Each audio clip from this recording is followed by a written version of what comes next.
और जब हम दीनी इल्म हासिल करते हैं तो उसका मकसद ये होता है कि हमें रज़ाइल और खसाइल इन दोनों की खबर हो जाए। खैर क्या है, शर क्या है, उसमें तमीज़ का मलका हमें नसीब हो जाए। अच्छाई और बुराई खुलकर हमारे सामने वाज़े हो जाए, ये मकसूद होता है इल्म से। इल्म से, तालीम से मकसद ज़्यादा बातें करना नहीं होता। एक आदमी बहुत ज़्यादा बातें करता है तो शायद बड़ा आलिम है, एक शख्स बहुत ज़्यादा गुफ्तगू करता है तो उसके पास मालूमात ज़्यादा, ऐसा नहीं। बल्कि हज़रत अब्दुल्ला इब्न मसूद रदी अल्लाह तआला अन्हु से जब किसी ने पूछा था कि बड़ा आलिम कौन होता है, तो आप फरमाने लगे जो रब से ज़्यादा डरे वो बड़ा आलिम है। और दलील उन्होंने ये दी कि अल्लाह करीम ने कुरान मजीद में फ़रमाया है कि इन्नमा यख्शल्लाह मिन इबादिहिल उलमा, अल्लाह के बंदों में से जो आलिम हैं वो रब से डरते हैं। तो दीनी तालीम, उसकी मालूमात हासिल करने की कोशिश करें, सही करें।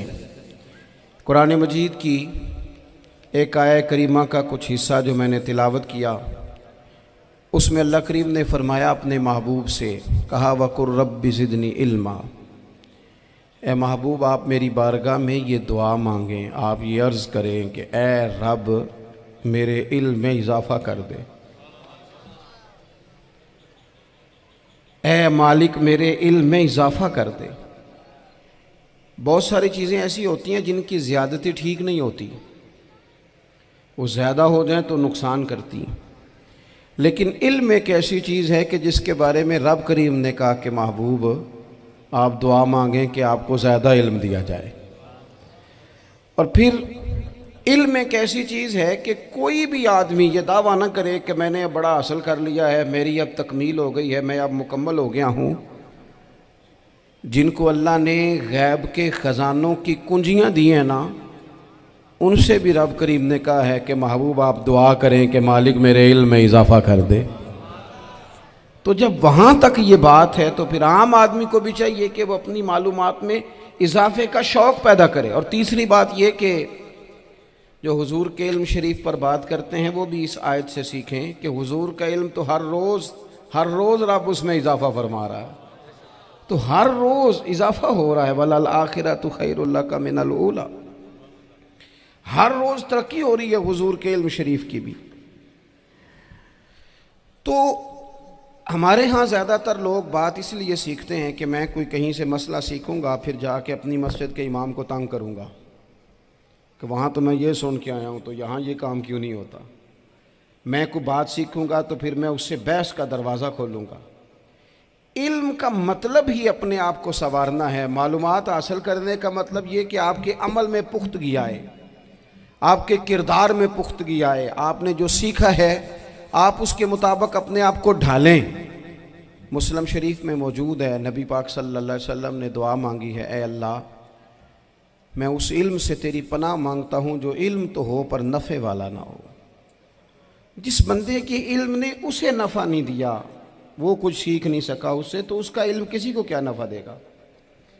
जब खुद से उसने, और सूफिया किराम तो फरमाते हैं कि जो लोग बड़ी मालूमात हासिल कर लें, बड़ी बातें सीख लें, पंचायत में किसी को बोलने ना दें, घर में किसी को बोलने ना दें।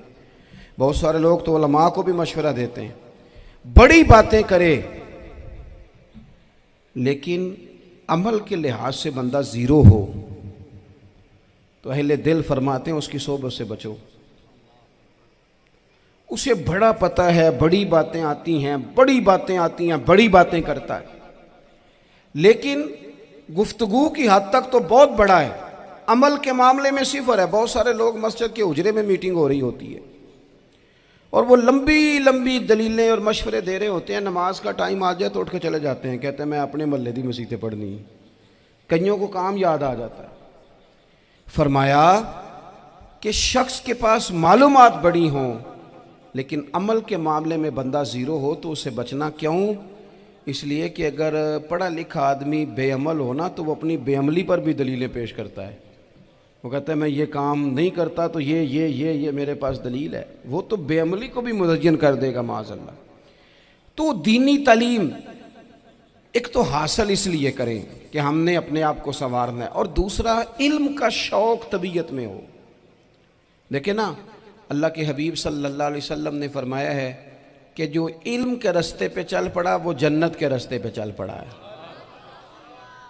जुमों में, महफिलों में कानों के जायके के लिए ना आए, इसलिए आए कि मेरे इल्म में, मेरे अमल में ये कोई इजाफे की बात बनेगी, मैं कोई नसीहत हासिल करूँगा तो मेरे दिल का जंग उतरेगा।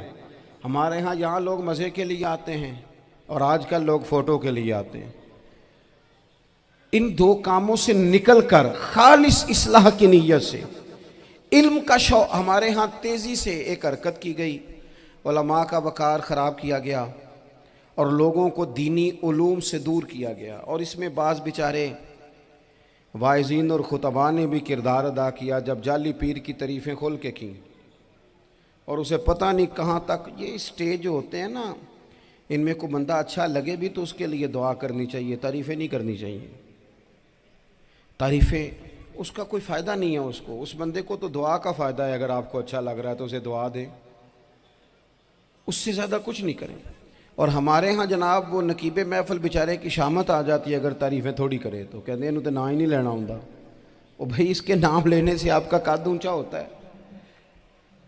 तो इल्म और आलिम, इन दोनों चीज़ों से कौम को दूर किया गया। दीनी तालीमात का फुकदान है।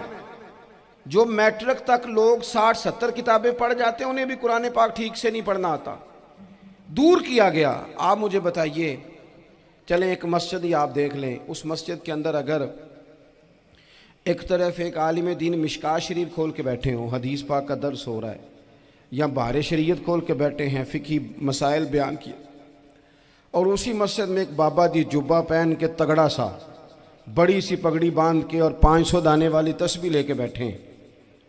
अब एक बंदा अंदर आता है तो वो किधर जाएगा, आलिम की तरफ के बाबा जी की तरफ? वो क्यों जा रहा है भला बाबा जी की तरफ?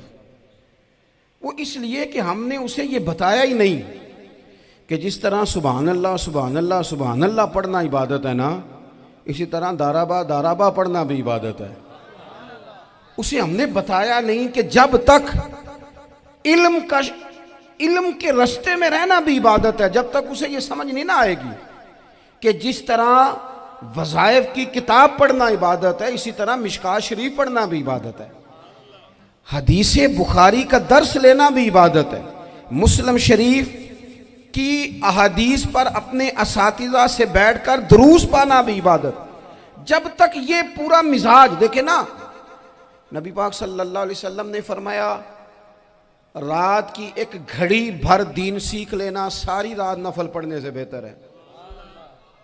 अब हमें समझना चाहिए कि किताब पढ़ के भी बंदा रब रसूल तक पहुंच सकता है। किताब सुन्नत रास्ता आसान करते हैं, लेकिन हमारे यहाँ क्या मिजाज दिया गया है, बाबा जी के पास चलो, ज़रूर जाएं बाबा जी अगर नेक हैं तो, मना कोई नहीं कर रहा, लेकिन जो सोच हमें हुजूर ने दी है हमने उसी की सोच के मुताबिक अपने मामलात को तरतीब देना है ना। अब एक बात मैंने आपसे पूछी और आपने कहा कौम सारी बाबा जी की तरफ जाएगी। हदीस पाक किस तरह है, अल्लाह के महबूब मस्जिद शरीफ में तशरीफ़ लाए, दोनों जानिब लोगों के हलके बने हुए हैं, लोग बैठे हुए हैं, एक हलके में लोग अल्लाह की याद कर रहे हैं, जिक्र हो रहा है, एक हलके में बैठ के एक आलिम किताब व सुन्नत का दर्स दे रहे हैं, एक सियाबी और बाकी सुन रहे हैं। ख़ास तवज्जो करें नौजवान मेरी बात पर, रसूल करीम सल्लल्लाहु अलैहि वसल्लम दोनों के बीच खड़े हो गए और करीम ने फरमाया दोनों महफिलें खैर की हैं, दोनों ही हलके खैर के हैं। और फिर हुजूर फरमाने लगे मुझे चूँकि रब ने उस्ताद बना के भेजा है, मैं चूँकि मुअल्लिम बन के आया हूँ, यतलु अलैकुम आयातिना व युज़क्कीकुम, मैं चूँकि किताब व सुन्नत की तालीम के लिए आया हूँ। ये लफ्ज़ कहते कहते हुजूर उस जमात में बैठ गए जो दीन पढ़ और पढ़ा रही थी। हुजूर वहाँ बैठे जहाँ बात दीन की हो रही, जहाँ लोगों को अल्लाह रसूल की बात बताई जा रही। तो जुमे में वक्त पे आएँ, अपनी दीनी मालूमात मजबूत करें और अपने लिए मजबूत करें। मैं आपको बड़े दर्द से ये बात अर्ज़ करता हूँ, अगर दिन में 100 लोग मसला पूछते हैं ना शरीयत का, तो उनमें 95 लोग वो होते हैं जो तलाक का मसला पूछते हैं। वालिद साहब ने, बेटी के वालिद साहब ने 2 महीने पहले ऑर्डर दिया होता है फर्नीचर का। बेटे की शादी हो तो महीना पहले शेरवानी वाले को भी कहना पड़ता है, गाड़ियां बुक करानी पड़ती हैं, मैरिज हॉल बुक, ये सारे लवाजमात हम करते हैं। सारा कुछ किया, गाड़ी से घर बसना है, मैरिज हॉल से बसना है, फर्नीचर से बसना है, हमने सारा कुछ उनको बताया। लेकिन काश 2 घंटे बच्ची किसी मुअल्लिमा के पास जाती, बच्चा किसी उस्ताद के पास जाता, निकाह तलाक के मसले भी सीखते। मैं दावे से कहता हूं, अगर हमें पता चल जाए कि 3 तलाकें इकट्ठी नहीं देनी चाहिए, क्योंकि दे दें तो हो जाती हैं, अगर हमें समझ आ जाए कि नहीं देनी चाहिए, ये मसला बयान हो, और ये वाले मसले हम महफिलों में भी नहीं बयान कर सकते, इसलिए कि लोग कहेंगे मसला तो वो बयान करेंगे जिस पे नारे लगेंगे। आप कौम को ये क्या बता रहे हैं, ये तो छोटा आलिम बताता है माज़अल्लाह इस तरह की बातें, तो बड़ी बड़ी कोई नुक्ते की बात बताएं। वो इस तरह हमारे यहाँ वो 1 घंटा पहले नहीं कहते तगड़े हो जो मैं जुमला देने लगा, वो पता नहीं जुमला आ रहा है कि एटम बम आ रहा है, तैयार हो जाओ, जो मेरा जुमला ज़ाया ना करना, इधर भाग के चला गया, उधर भाग के आ जाओ। अल्लाह जाने वो जिस तरह कभी लगता है ना पटारी से, अल्लाह जाने क्या निकलेगा, मैं जुमला देने लगा हूं। तो मैं कहता हूं तू आराम से बैठ के भी जुमला दे दे, तेरे जुमले से क्या निकलेगा। और तू जुमला ना दे, हमें कोई आयत दे, तू जुमला छोड़ हमें कोई हदीस पाक सुना। यानी हर नकीब, हर खतीब, हर नात खा उठ के कहता है सारा कुरान ही हुजूर की तारीफ है। और भाई अगर सारा कुरान हुजूर की तारीफ है तो चंद आयतें पढ़ दे फिर तू भी, तूने पढ़ी तो एक भी नहीं और तू कहता जा रहा है सारा कुरान ही हुजूर की तारीफ है। ये वाली तारीफ भी तो सुनाना कौम को, जो ये बच्चे इनके उस्ताद इन्हें सिखा रहे हैं और ये सीख रहे हैं, इस तरफ भी तो सफर करें। तो मेरे अजीज, अगर लोगों को मसाइल का पता चले तो सैकड़ों घर बच जाएं तबाह होने से, बड़े बड़े घर बच जाएं, लेकिन मसाइल नहीं आते। मेरे पास मसला पूछने के लिए कुछ लोग आ गए, तो 4-5 साल का बच्चा भी था जिसके वालिद ने गुस्से में अपनी बीवी को 3 तलाकें दी थी। तो छोटा सा बच्चा, कपड़े भी फटे पुराने, और हालत बता रही थी कि गरीबी है। तो जब मैंने मसला बताया कि 3 तलाकें हो गई हैं तो वापस जाने लगे, तो बच्चा मुझसे कहता है, देहाती आदमी, तो कहने लगा मौलवी साहब मेरी अम्मा ते नानी कहनी असन पूछ के आई आप कि हुण असीं लहदा ही रहना है। तो उस बच्चे की नौनिहाल की वो कैफियत देखी तो मैं रो पड़ा। मैंने कहा यार ये बच्चा बेचारा माँ बाप के होते हुए ये यतीमों जैसी ज़िंदगी गुजारेगा, क्योंकि बाप ने तलाक दे दी। किस तरह मसाइल नहीं बताए लोगों को, तालीम से आगाही नहीं किया। और इसमें बहुत बड़ा जुल्म है उन लोगों का भी जो जनाजे पे खड़े होके तो कह देते हैं, मेरी तरह के लोग, अच्छे उलमा की बात नहीं करता, वो कह देते हैं देखो जिन लोगों को जनाजा नहीं आता, भैया आपने किस दिन इशा के बाद क्लास लगाई थी जनाजा सिखाने की, ये तो आपने कह दिया लोगों को कुरान जी ठीक नहीं आता। तो यहाँ तो बेचारी बीबियाँ जिनको सही पढ़ना नहीं आता वो मिशन बना लेती हैं कि मैंने इतने 100 को कुरान पाक पढ़ाना है, बेवा हो गई हूँ, तलाक याफ्ता हो गई हूँ, सारी ज़िंदगी कुरान पढ़ाऊँगी। हम क्यों ये मिशन नहीं बनाते, क्यों इस तरफ सफ़र नहीं करते। एक तो दीनी मालूमात में, दीनी उलूम में अपने आप को लगाएं और ज़ौक़ पैदा करें कि जो चीज़ें मुझे नहीं आती मैंने वो सीखनी है, जो मामलात मुझे नहीं आते मैंने उनकी तरफ सफ़र करना है। एक तो अपना ये मिजाज बनाएं। और जब आप दीनी उलूम सीखते हैं तो पता है कौन सा मंज़र कायम होता है, मंज़र वो बनता है कि हज़रत अबू हुरैरा भी दीन सीखा करते थे, हज़रत अब्दुल्ला इब्ने उमर भी अस्हाबे सुफ़ा में रहा करते थे, हज़रत अनस बिन मालिक भी रहा करते थे। और ऐसा मंज़र बनता है कि हज़रत सैयदा खतीजतुल कुबरा रज़ी अल्लाह तआला अन्हा फरमाती हैं, सैयदा फ़ातिमा हुजूर की गोद में बैठी होती थी और नबी पाक से बातें पूछती थी और हुजूर उन्हें बता रहे होते थे। सैयदा आयशा हुजूर से दीन की बातें पूछती। चौथा हिस्सा हमारी फ़िक़्ह के उसूल हज़रत फ़ातिमा की, हज़रत आयशा सिद्दीक़ा की मरवियात पर मबनी है। अगर हमारी बच्चियां छोड़ दें डाइजेस्ट पढ़ना, छोड़ दें इधर उधर की मूवी देखना और वो किताब व सुन्नत पर आ जाएं, तो बहुत सारे मसाइल ऐसे हैं जो उलझने से पहले ही सुलझे हुए हों। दीनी तालीम का मिजाज और ज़ौक़। और दूसरी आयत करीमा मैंने तिलावत की, अल्लाह करीम ने कुरान मजीद में फरमाया, या अय्युहल्लज़ीना आमनू कू अनफुसकुम व अहलीकुम नारा, है ईमान वालों खुद भी दोज़ख की आग से बचो और अपने घर वालों को भी बचाओ। ओ वालिद, वो माँ जो बच्चों को भूख से बचाने के लिए मेहनत करती है, उनको मायूसी से बहुत सारे माँ बाप ऐसे होते हैं जिनके पास कपड़े लेने के पैसे नहीं होते ईद पे। क्यों अजीज़ भाई, जिस तरह हम अपने बच्चों को देखें, बहुत सारे माँ बाप के पास गुंजाइश नहीं होती, लेकिन इस नीयत से कि बच्चों के दिल टूट जाएंगे, ईद पे कैसे गुजारा करेंगे, मुश्किल से भी कपड़े ख़रीद के देते। इस तरह हम अपने बच्चों को भूख से, प्यास से, मायूसी से बचाते हैं। इस तरह हमारे रब ने हमारे ज़िम्मे लगाया है कि तुम अपने बच्चों को कोशिश करो दोज़ख की आग से बचाने की। हज़रत उमर फ़ारूक रदी अल्लाह ताला अन्हु ने अर्ज़ किया था, या रसूल अल्लाह सल्लल्लाहु ताला अलैहि वसल्लम, इस आया करीमा का माना क्या है? तो महबूब करीम अलैहिस्सलाम ने फरमाया, उमर, जिन चीज़ों का अल्लाह तुम्हें हुक्म देता है तुम अपने घर वालों को उन चीज़ों का हुक्म दो, जिन चीज़ों से रब रसूल तुम्हें मना करते हैं अपने घर वालों को उनसे रोको, अपने घर के अंदर निफाज दीन करने की कोशिश करो। मेरे भाई, बहुत ज़्यादा आजमाइश है हमारे घरों में, बेचैनियाँ हैं, इस्तराब है, बच्चों में सख्ती है, बहन भाई एक दूसरे के साथ लड़ते हैं, मिजाजों में तलखी आ गई। क्यों भला? इसलिए कि माँ बाप को जो बेहतरीन किरदार और जो हसीन तरीका घर में अपनाना चाहिए था, बच्चे तकरीर बाहर से सुनते हैं लेकिन वो फॉलो अपने माँ बाप को करते हैं।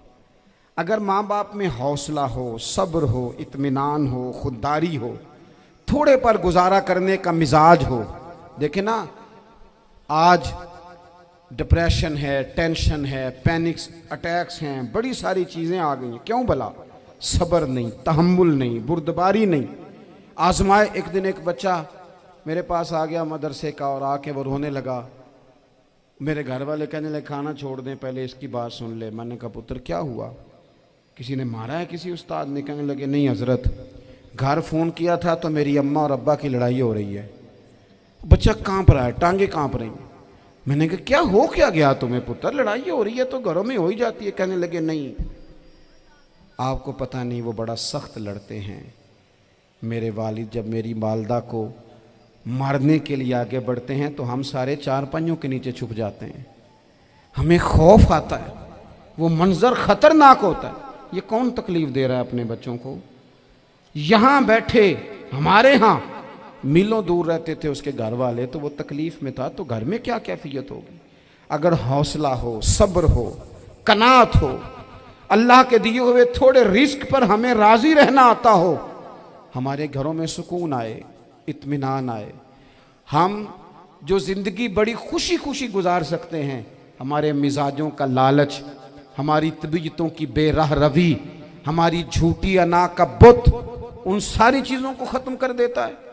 अपनी ज़िंदगी के अंदर अगर हम वो किरदार अपने बच्चों को दें, जिस किरदार में मोबाइल भी हो, जिसमें गाड़ी भी हो, जिसमें पैसे भी ला के अब्बा दराज में रखता हो, लेकिन वालिद का घर में मुसल्ला भी मौजूद हो, उसकी कोई तस्बीह भी हो, वो ये भी कहता हो कि खुदा ने अपने फजल से आज 5,000 दिया है तो इसमें 1,000 गरीबों का भी है, इसमें थोड़ा सा मैंने अल्लाह की रिजा के लिए भी रखा है। अगर कोई मुश्किल आ जाए तो वो बाप और माँ को सब्र करता हुआ देखते हो। अगर एक बाप कर बात करे तो दूसरा बर्दाश्त करता हो। खुदारा अपनी औलादों को इस अजियत का शिकार न करो। अपने घरों के अंदर वो खुददारी, वो प्यार, वो वक़ार, वो मोहब्बत, वो अंदाज। आप थके हुए हैं, कोई शक नहीं, आप बहुत सारे मसाइल का बाहर शिकार होंगे, कोई शक नहीं, लेकिन आप बाहर से थक के आए हैं। और अगर आप बाहर अपनी फैक्ट्री के मालिक हैं और दफ्तर के बड़े हैं तो घर में भी तो आप बड़े हैं ना। आपकी माँ भी तो इंतज़ार कर रही है, उसने भी तो दुखड़ा सुनाना है ना आपको। आप ये देखिए कि आपके बच्चे भी तो इंतज़ार कर रहे हैं, वो चाहते हैं कि अब्बा आके बैठे तो हम उनके सीने पे चढ़ के थोड़ा खेलें। आपकी अहलिया मुंतज़िर हैं। कुछ बातें बीवी किसी और से नहीं कह सकती, सिर्फ अपने शौहर से कहती है, लेकिन वो तो आते ही जलाल में आ गए साहब। वो कहने लगे तू बड़ी नालायक है, मैं थका मांदा आया हूं और तूने मुझे कहानी सुना दी है। वो उस खातून से शिद्दत के साथ पेश आने लगे मेरे रसूल पाक की हयात नूर को देखो। हज़रत उम्मे ऐमन हुज़ूर की रज़ाई वालदा हैं, उनकी भी खिदमत हो रही है। हज़रत हलीमा सादी आ रही हैं तो खिदमत हो रही है। हज़रत अब्बास हुज़ूर के चचा हैं तो करीम फरमाते हैं मेरे चचा हैं बाप की जगह पे। हुज़ूर दोस्त अहबाब सहाबा ग़ुलामों सब के साथ प्यार कर रहे हैं। 9 अज़वाज मुतहरात हैं घर के अंदर। और कैफियत ये है कि हुज़ूर सिर्फ उनकी ज़रूरतों का ही ख्याल नहीं करते, ख्वाहिशात का ही ख्याल नहीं करते, बल्कि मेरे करीम का तरीका ये है कि कोई बंदा आज बोल क्या रहा है, वो कहाँ खड़ा है, आज उसके जुमले किस तरह के हैं, उसका लहजा किस तरह का हो गया है और उसे ठीक कैसे करना है। महबूब इसका ख्याल फरमाते, तवज्जो करते। मैं कहता हूँ कि हम सबको शौक़ आया है आराम करने का। मैं सुबह 11 बजे से पहले अपने घर से निकल आया था और ये वक्त आ गया है और रात को खुदा जाने किस वक़्त घर पहुंचना है। कई दफ़ा कैफियत ये होती है कि गाड़ी से उतरते हैं तो फिर दिल करता है कि कोई उठा के चलाए ना कभी। इसके बावजूद बहुत सारे लोग नाराज़ रहते हैं कि हमसे मिल के नहीं गए, फ़ोटो नहीं खिंचवा के गए, फलानी जगह चाय नहीं पी के गए। ये तसलसल है। लेकिन मैं जितना मर्ज़ी थका मांदा घर जाऊँगा ना, कभी ऐसा नहीं हुआ कि मैं घर जाऊँ तो बड़ी टेंशन में जाऊँ। मेरी घर वाली एक दिन मुझसे कहने लगी आपने कभी नहीं कहा कि मैं थका हुआ आया, बंदा थक भी तो जाता ही है ना, कभी कहाँ करे ना।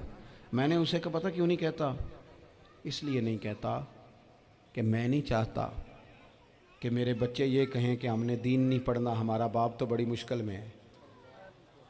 हम अपने काम के बारे में अपने घर में शिकवे करते हैं। आप किसी बच्चे से पूछ लें कौन सा काम करना है, कहता जेड़ा अब्बा जी कर दे रहे वो नहीं करना। क्यों? कि अब्बा जी हर रोज़ तो कहते हैं मैं बड़ा उलझ गया हूँ, ये काम बड़ा मुश्किल है। मैं चाहता हूँ कि मैं अपने बच्चों को ये बताऊँ कि पुत्र मैं तो जिधर जाता हूँ फूल ही फूल हैं, मैं तो जिधर से गुज़रता हूँ मोहब्बत ही मोहब्बत है, मैं तो जिधर से देखता हूँ दुआएं ही मिलती हैं, ताकि उनका शौक़ पैदा हो। मेरे अजीज़, आप थोड़ा सा दिल बड़ा करें। अगर आप एक की वजह से पूरा घर सुकून में आ जाता है तो आप दिल बड़ा क्यों नहीं करते? जगह ढूंढते हैं बस मुझे कोई तंग ना करे, कोई मेरी बाप माँ बदौलत को कोई परेशान ना करे। बुखारी शरीफ सुनिए, हज़रत आयशा सिद्दीक़ा रज़ी अल्लाह ताला अन्हा बैठी हैं। हुज़ूर फरमाने लगे आयशा आज एक बात ना बताऊँ तुम्हें? या रसूलल्लाह बताइए। हुज़ूर फरमाने लगे जब तुम मुझसे नाराज़ होती हो तब भी मुझे पता चल जाता है, और जब राज़ी होती हो फिर भी पता चल जाता है। तो हज़रत सैयद आयशा सिद्दीक़ा बात सुन के बड़ी खुश हुई। या रसूलल्लाह वो कैसे? हुज़ूर फरमाने लगे कभी कभी तुम कसम उठाती हो। या रसूलल्लाह हाँ। फरमाया जब होती हो ना राज़ी खुश तो फिर कहती हो मुझे रब्बे मोहम्मद की कसम सल्लल्लाहु अलैहि वसल्लम। फिर तुम मेरे नाम के साथ रब करीम का नाम मिला के कसम उठाती हो, रब्बे मोहम्मद की कसम। या रसूलल्लाह बिल्कुल ऐसे ही है। और फरमाया जब तुम्हारे दिल में कोई बात होती है ना तो फिर तुम कहती हो मुझे रब्बे इब्राहीम अलैहिस्सलाम की कसम, फिर तुम रब्बे मोहम्मद नहीं कहती। ये बुखारी मुस्लिम में मौजूद है। हज़रत आयशा सिद्दीक़ा ने तो बात सुनी तो खिल गई तबीयत, कहने लगी करीम सदके जाऊं, यहाँ तक ख्याल फरमाते हो, किसके जुमले कहाँ पहुँच गए, यहाँ तक ख्याल है। फरमाया मुझे पता चल जाता है कि तुम्हारी कैफियत क्या है, कहाँ खड़ी हो। और भाई हम तो अपनी माँ का भी ख्याल नहीं रखते। हमारा बाप कहाँ बेचारा खड़ा है, वो तो इंतज़ार में था कि कोई 10 मिनट मेरे पास बैठेगा, तवज्जो ही नहीं, जज्बात का ख्याल ही नहीं। हज़रत आयशा सिद्दीक़ा बात सुन के अर्ज़ करने लगे या रसूल अल्लाह मुझे रब्बे मोहम्मद की कसम हो, मैं सिर्फ नाम छोड़ती हूँ, मेरे दिल में हर वक़्त मदीने वाले महबूब ही रहते हैं, नाम ही छोड़ती हूँ सिर्फ। ओ मेरे दोस्त थोड़ा सा जा। और दूसरा अर्ज़ करूँगा, दौलत अगर बहुत आली चीज़ होती ना, बहुत कीमती, तो सबसे ज़्यादा सैयद आयशा के घर में होती। अगर पैसों से ही सुख आता तो पैसे सबसे ज़्यादा हज़रत फ़ातिमा ज़हरा के काशाना नूर में होते। ओ मेरे भाइयों, सोना वक्त मोहब्बतों से गुजारा जा सकता है। ओ भाई, मैंने तो अपने घर में ये देखा कि मेरे वालिद साहब गर्मी आती तो फरमाते ओ लो भाई तुहानू परवाह नहीं, मैं तुहाडे पड़ोले च दाने पा दिते ने तो तुहाडी माँ ने मर्तबान च अचार पा दिता है। लो अब तुम्हें कहीं जाने की ज़रूरत नहीं पड़ेगी। इस पे भी वक्त बड़ा अच्छा गुजरता था, इस पे भी टाइम बड़ा अच्छा। 6-6 खाने खा के बच्चे नखरे कर रहे हैं। मैंने अपने वालिद साहब से एक दिन कहा, मैं क्या अब्बा जी तुहानू पसंद की है? फरमान लगे, पुत्र जे तो लगी होवे भुख फिर तो अर्श आई, और अगर भूख ना हो तो फिर नखरे ही नखरे हैं, फिर क्या पसंद होना है? तबीयत नहीं। अपने घरों में, अपने दोस्तों में इत्मीनान पैदा करें, इस तरह से बाहर आएँ। और एक बात और अर्ज़ करनी है, याद रखना, तकरीर बाहर चलती है, घर में नहीं चलती। घर में अमल चलता है। घर जाके आप लेक्चर देना, नमाज़ पढ़ा करो, नमाज़ पढ़ा करो, नमाज़ पढ़ा करो, नमाज़ पढ़ा करो, तो कोई नहीं पढ़ते घर वाले। आप घर में नमाज खुद शुरू कर दें। नबी पाक सल्लल्लाहु अलैहि वसल्लम ने फरमाया, घरों को कब्रिस्तान ना बनाओ, कुछ नफली नमाजें घर में भी पढ़ा करो। अल्लाह के प्यारे रसूल सल्लल्लाहु अलैहि वसल्लम का घर मस्जिद नबी के बिल्कुल साथ है। दरवाज़ा हुजूर के घर का मस्जिद में खुलता था। लेकिन नबी करीम सल्लल्लाहु अलैहि वसल्लम क्या करते थे? हज़रत आयशा सिद्दीक़ा फरमाती हैं, तहज्जुद की नमाज घर में पढ़ा करते थे। घर में हुजूर तहज्जुद की नमाज पढ़ते, अगरचे घर में दुश्वारी थी। कुछ इबादात, कुछ नमाजें घर के अंदर भी इंसान पढ़े। आखिरी गुजारिश आप हज़रात से करनी है, इतना बड़ा मजमा है, इतने सारे लोग तशरीफ़ लाए हैं, एक गुजारिश आप हज़रात की खिदमत में रख के बस मैंने बात को समेटना है। 2 बातें मैंने आपकी खिदमत में अर्ज़ की हैं। एक तो दीनी इल्म का ज़ौक़ पैदा करें, और दूसरा अपने घरों में थोड़ा ठहराव लाएं। थोड़ा सा अपने, ये बच्चों के दस्तार फ़जीलत का इज्तिमा था, इसलिए मैंने ये बात अर्ज़ की, अपने घरों में थोड़ा हौसला कनात लाएं। हज़रत आयशा सिद्दीक़ा रज़ी अल्लाह ताला अन्हा फरमाती हैं, ऐसा नहीं था कि हमारे घर के अंदर माल नहीं आता था, अल्लाह के फजल से बड़ा कुछ आता था, लेकिन फरमाती हम इसार कर दिया करते थे। हुजूर का मिजाज इसार कर देने का है। याद रखना, शम्मा से अगर कई शम्मे जल जाएं तो इसकी रोशनी में कभी कमी नहीं आती। हज़ारों दिए भी जल जाएं तो ये दिए मांद नहीं पड़ते। महंगाई बड़ी ज़ोर की हो गई, गरीब आदमी की आजमाइश बढ़ गई। हमेशा महंगाई से गरीब लोग मुतासिर होते हैं। अमीरों की तो चीज़ें महंगी हो जाती हैं, वो तो सिंगल उन्होंने जमा की होती हैं, महंगी होती हैं तो डबल में बेचते हैं। गरीब पिसता है।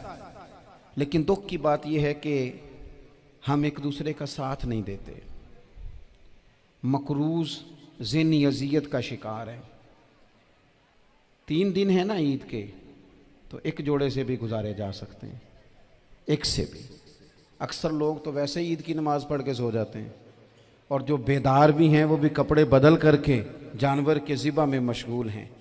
हमने इस ईद पे कोशिश करनी है कि हमारी गली में, हमारे मोहल्ले में, हमारे दाएं बाएं थोड़ा सफ़र करें, बच्चों को देखें, सरकारी स्कूल से निकलते बच्चों को देखें, मसाजिद मदारस से निकलते बच्चों को देखें। हम ना 1-1, 2-2 का साथ दें। ये जितनी सियासी जमातें काम कर रही हैं, जिनकी हुकूमत थी, जिनकी है, पता नहीं कल किसकी आएगी। मैं तो ज़ाती तौर पर इनसे पूरा मायूस हूँ। मुझे तो नहीं लगता कि जितने लोग आज तक हुकूमत कर चुके हैं, बार बार आते हैं या पिछली हुकूमत गई है, इनके पास कोई प्लान ही नहीं है। ये तो बेचारे एक दूसरे की टांगें खींचने के अलावा ना कुछ कर सके हैं, ना उम्मीद है कुछ करेंगे। लेकिन गरीब की तकलीफ़ बढ़ गई है। मेरे पास 20 लोग आते हैं, आते तो वो दुआ का कहने हैं, आते तो सिर्फ ये बताने हैं कि इस मुश्किल में हूँ, दुआ करना।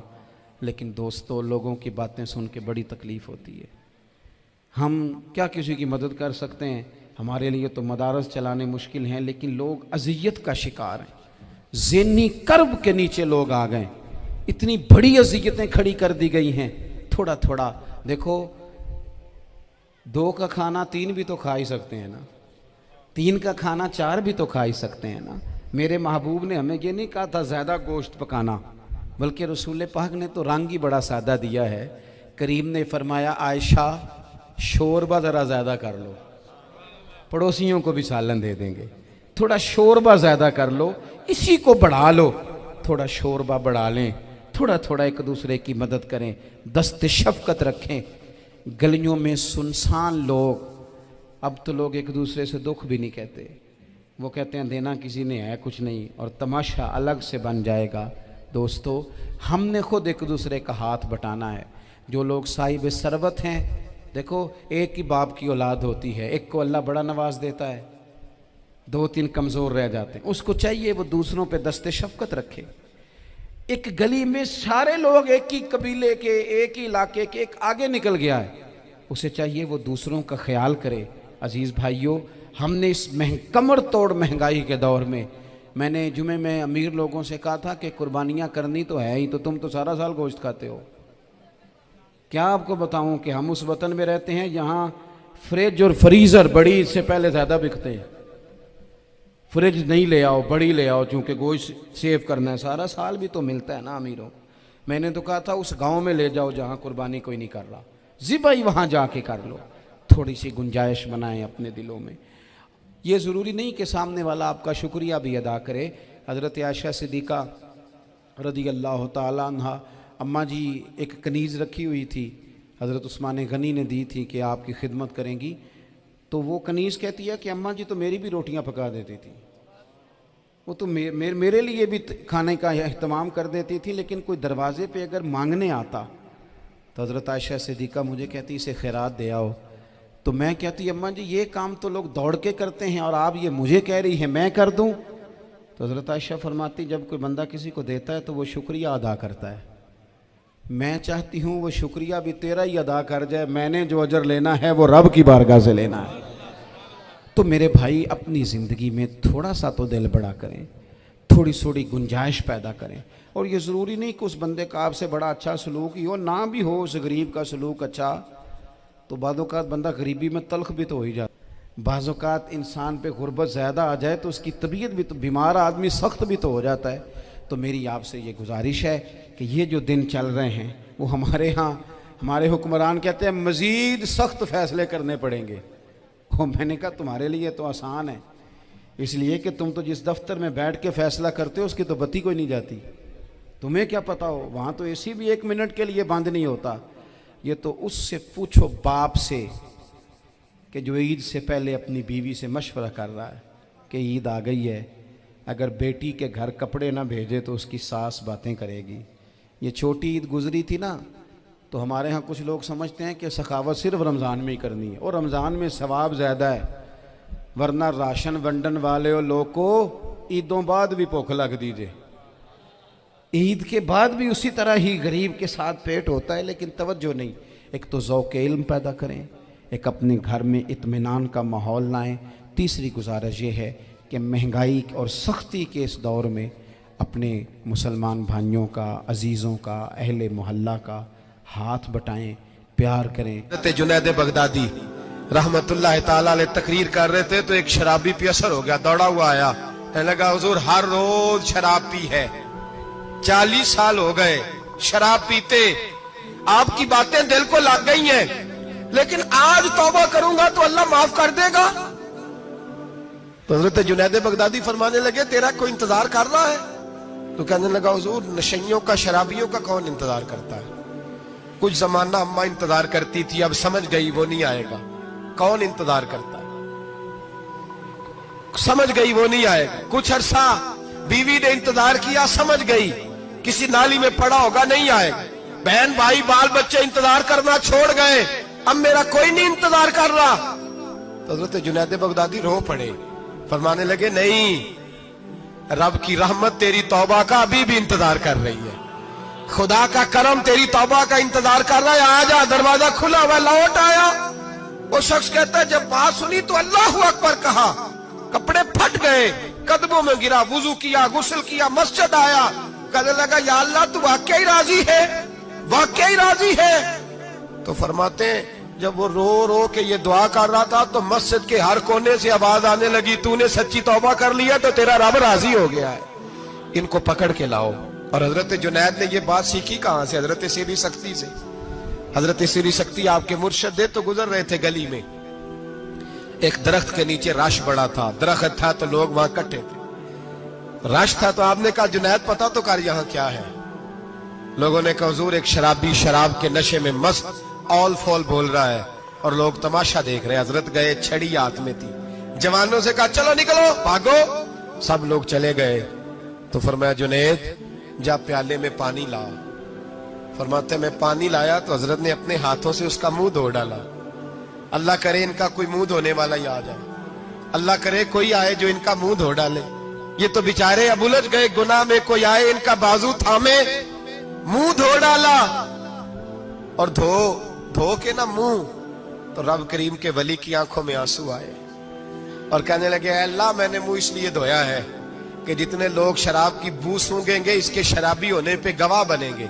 चलो अब मुंह धोया है, कोई बू तो नहीं ना सूंघेगा और लोग तो गवाह ना बनेंगे कि शराबी है।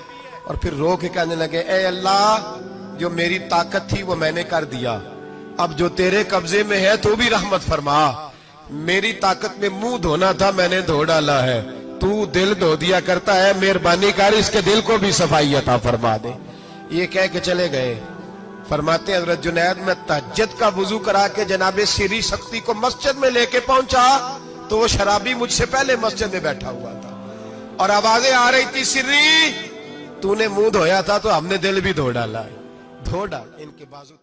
इमाम बहकी ने दलाइल के अंदर लिखा है, फरमाते हैं नबी करीम सल्लल्लाहु अलैहि वसल्लम ने उनकी तरफ देखा तो हुजूर की मुकद्दस आंखें आंसुओं से भर गई। हुजूर ने फरमाया अबू बसीर तेरी तकलीफ मुझे नजर आ रही है पर मैंने वादा किया हुआ है, मैंने वादा, भाई यहां डट के रहना बड़ा मुश्किल है, यहां कायम रहना बड़ा कठिन मराला है, यहां आजमाइश के मौके पर दीन पर उन्होंने तो रखा ही नहीं, लोग ताने देते हैं बातें करते हैं, रखा ही नहीं, तू फिर उनका बनता है। हुजूर ने फरमाया तुझे जाना पड़ेगा। सहाबा कहते हैं पूरे मदीने में ऐसे था जैसे शोक का समा हो। जब वो दो सिपाही हजरत अबू बसीर को पकड़ के ले जा रहे थे तो वो पलट पलट के पीछे देखते थे, पलट पलट, पैरों में खून है, आंखें आंसुओं से भरी हुई। फरमाते हैं जब वो पलट रहे थे तो मदीने की गलियां भी रो रही थी। मेरे नबी पाक जब वो आंखों से ओझल हो गए तो हुजूर बैठ गए जमीन पे, नबी पाक ने रोना शुरू कर दिया। फरमाया अल्लाह तूने इस शख्स की मदद फरमानी है, इस पर करम करना है, अल्लाह इसका ख्याल फरमाना। उसके लिए दुआ की, हुजूर रोए। हजरत अबू बसीर बाहर निकले तो वो जो काफर थे ना वो कहने लगे तू बड़ा बनता था उनका, उन्होंने तुझे रखा नहीं, तुझे रखा भी नहीं। तो हजरत अबू बसीर ने थप्पड़ मारा मुंह पे, कहने लगे मैं वो नहीं जो थोड़ी सी बात से बदल जाऊं, ईमान यकीन और इस्तेकामत की दौलत मिली हुई है। आप फरमाने लगे मेरा तो ईमान और पुख्ता हो गया है कि मेरा नबी अपने वादों का बड़ा पाबंद है, मेरा रसूल अपने वादों का बड़ा पाबंद है। हजरत अबू बसीर कहते हैं मदीने की सरहद गुजर गई तो मैंने खींची तलवार, उनमें से एक सिपाही, अब आओ मेरे मुकाबले में जिसने आना। एक को मारा, दूसरा भाग गया। फरमाते अब मैं मक्के जा नहीं सकता था, जाऊंगा तो वो ज्यादा मारेंगे। मदीने हुजूर ने कबूल ना फरमाया। फरमाते एक जंगल में जाके अल ईस नाम की एक बस्ती थी, वहां डेरा लगा लिया, दरिया के किनारे पानी पी लेता, पत्ते खा लेता, तन तंदूर हड्डां दा बालन ते असी हावां नाल तपाया, कप कप मुकियां पेड़े कीते ते उत्तों सबर पलेथन लाया, तन दी हांडी ते मन दा सालन उत्ते लून सबर दा पाया।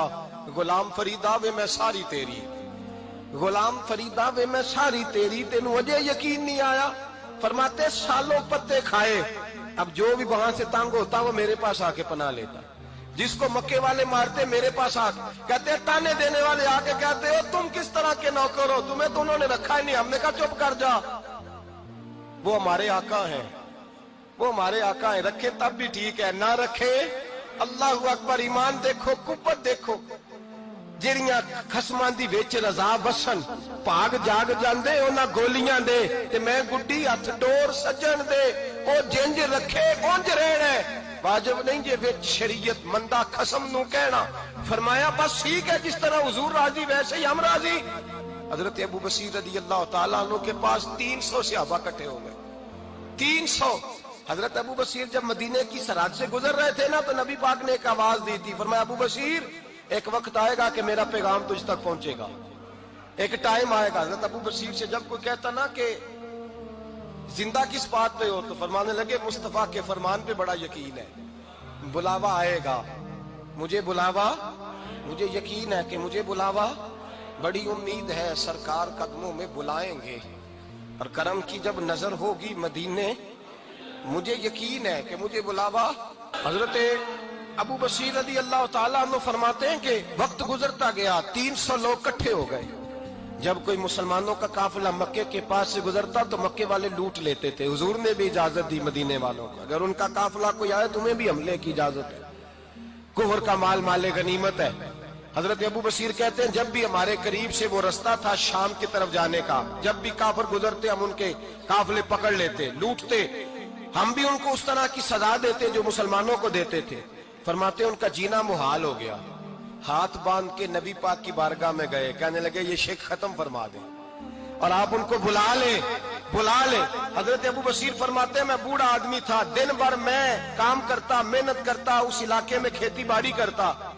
जब रात होती तो मैं किसी पहाड़ के टीले पे बैठता और मदीने की जानिब मुंह कर लेता और मैं इंतजार करता बुलावा कब आएगा, कब हुजूर का पैगाम आएगा, मैं इंतजार करता। हजरत अबू बसीर रदी अल्लाह तआला अन्हु बीमार हो गए, शदीद बीमार, सख्त बीमार थे। तो कुरैश ने शेख खत्म की। हजरत अबू हुरैरा कहते हैं नबी पाक ने 2 सहाबा को रुका दिया, फरमाया जाओ उसे जाके कहो आ जाए, उसे कहो आ जाए। सहाबा कहते हैं हम पहुंचे तो उनका आखिरी वक्त चल रहा था, आखिरी हिजकियां थी। ईमान और यकीन देखो, आखिरी हिजकियां। लोग कहते अबू बसीर वक्त आ गया, वो कहते नहीं अभी वक्त नहीं आया, वक्त तब आएगा जब नबी पाक का बुलावा आएगा। हुजूर का वादा था वक्त तब आएगा जब मेरे नबी का बुलावा आएगा, अभी बुलावा नहीं आया तो अबू बसीर का वक्त भी नहीं आया। सहाबा कहते हमने जाके रुका, थमाया, उठने की भी ताकत नहीं थी। जब हुजूर का रुका लिया ना तो दोनों यूं मुट्ठियां बंद कर ली, गोया झूम झूम के नारे लगाने लगे आओ देखो मेरे नबी के वादे कितने सच्चे हैं, आओ देखो हुजूर के वादे। चूमते हुजूर का नामा सर पे रखते, सीने से लगाते और कहते हैं फिर बुलंद आवाज से कलमा पढ़ने लगे। कहने लगे हुजूर में हाजिर हुआ, या रसूल अल्लाह में आया। कहते बुलंद आवाज से कलमा पढ़ा और उनकी रूह परवाज कर गई, उनकी रूह परवाज कर गई। नबी रहमत सल्लल्लाहु अलैहि वसल्लम के गुलामों का यकीन, एतमाद इतने आला दर्जे का।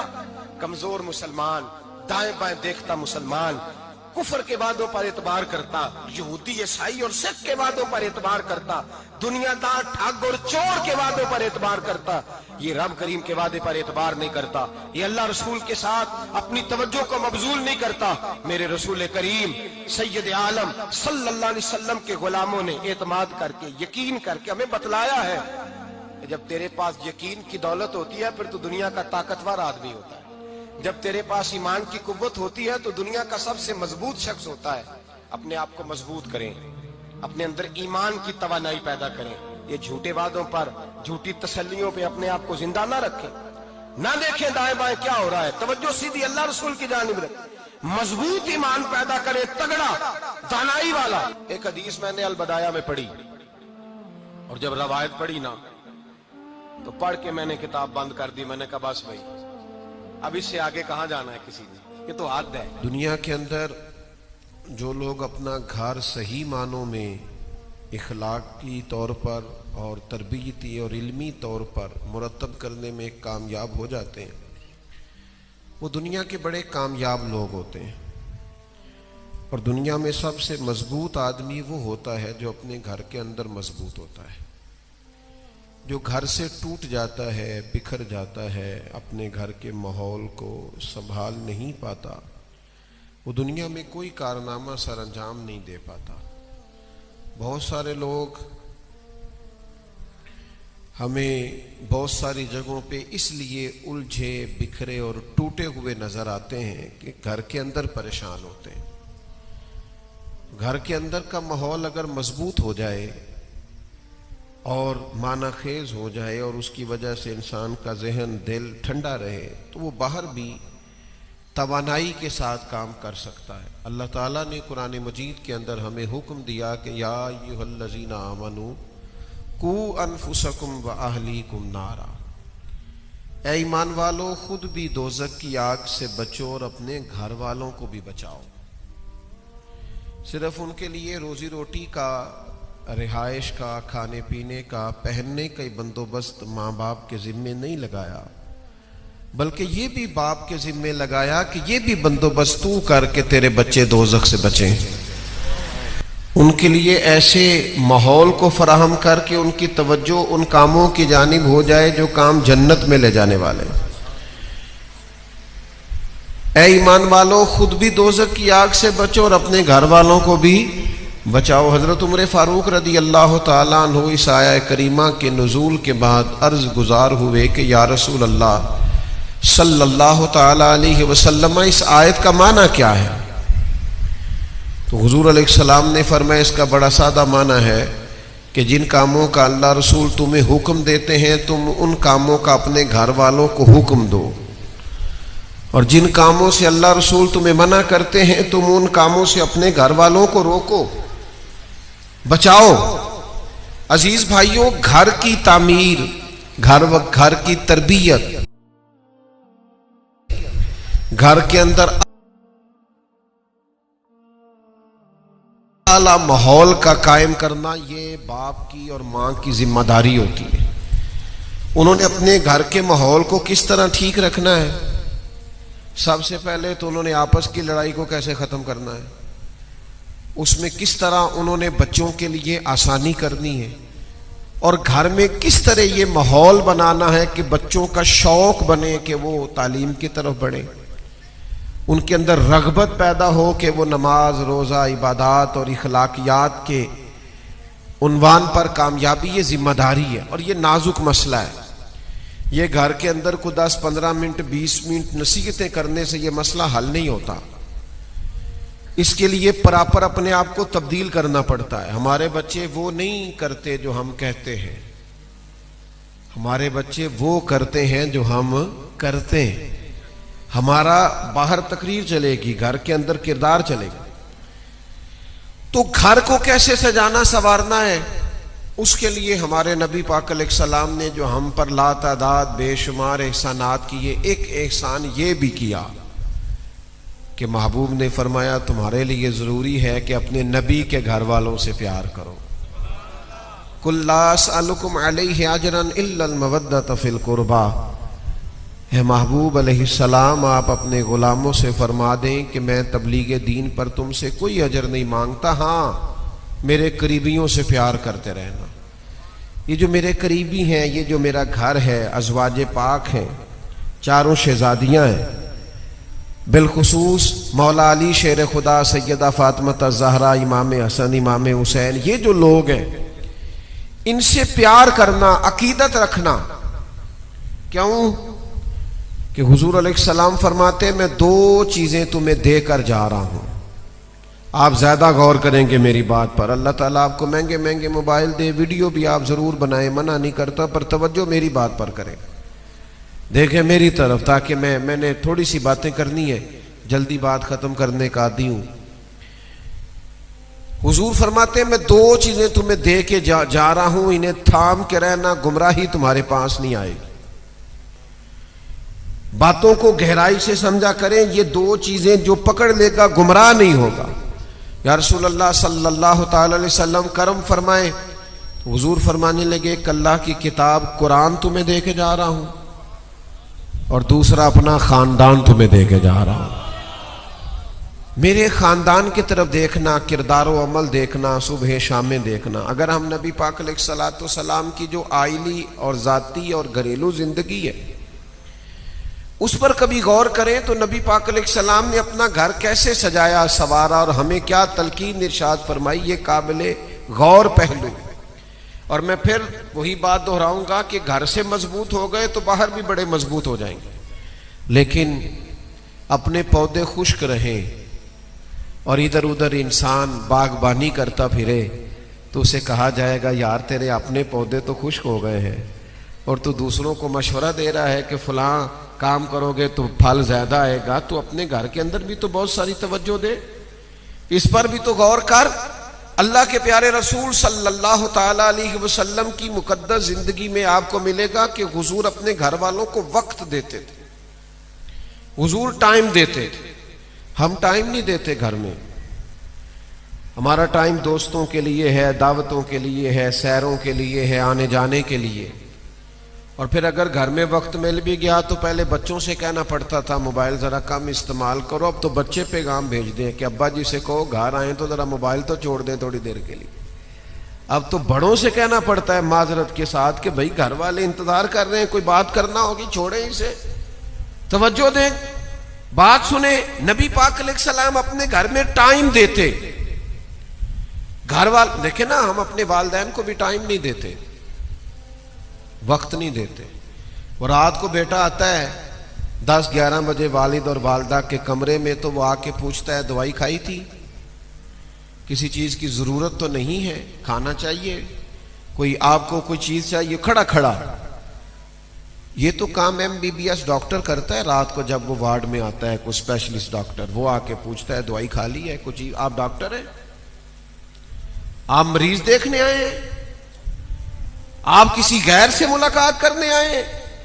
रोजी रोटी खाना ये तो तब तू पैदा नहीं हुआ था, अब्बा फिर भी रोटी खाता था, कपड़े तो तब भी मिलते थे, तू इनसे पूछने आया है कि कौन सी चीज चाहिए?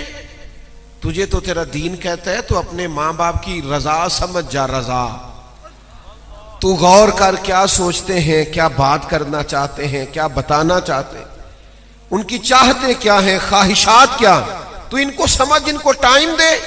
तू इस तरह आया जिस तरह रात को कोई डॉक्टर आता है वार्ड में मरीज देखने के लिए। क्या कहा अल्लाह के महबूब ने? हुजूर फरमाने लगे, जिसका वालिद राजी हो गया उसका अल्लाह राजी हो गया। क्या मतलब? कि उन्हें राजी कर, तू समझ किन चीजों में राजी हो, अपने घर में वक्त दे। अपने घर वालों को नबी पाक अलैहिस्सलाम अज़वाज मुतहरात के पास बैठते थे, उनकी बात सुनते थे, उनके मुतालबात पर गौर करते थे। अपने बच्चों को टाइम, दुनिया में इतनी भी मसरूफ जिंदगी किसी की होगी जितनी नबी पाक की है। 23 सालों में इनकलाब बर्पा करना है, पूरी दुनिया में पैगाम देना है, और काफिरों से मुकाबला है, मुनाफिकीन की साजिशें हैं, सहाबा की तरबियत, कितना जिम्मेदारियां हैं, लेकिन हुजूर टाइम देते। आप देखिए ना, नबी पाक अलैहिस्सलाम ने सैयदा फातिमा से कहा, वो को दूर नहीं रहती थी, करीब ही घर था, फिर भी फरमाया फातिमा मेरा दिल करता है मैं रात तेरे घर में रहूं। हुजूर रात को सैयदा फातिमा के घर तशरीफ ले गए, हालांकि करीब था। यहां तो हाजी साहब, नमाजी साहब, पीर साहब, किबला साहब बच्चों को गोद में नहीं उठाते। मैंने ऐसे लोग भी देखे हैं जो कहते हैं जो मैं जरा नमाज पढ़नी होती है। वो क्या बात करता है, तू अपने बच्चों को टाइम नहीं दे रहा, ये किन बहानों में तू उलझ गया? क्या तूने तरीका इख्तियार कर लिया है? अपने बच्चे भी तेरी शफकत से, मोहब्बत से महरूम रहेंगे। हुजूर तशरीफ ले गए और फिर करीम महबूब अलैहिस्सलाम ने फरमाया, फातिमा जी हसन और हुसैन ना आज मेरे साथ सोएंगे।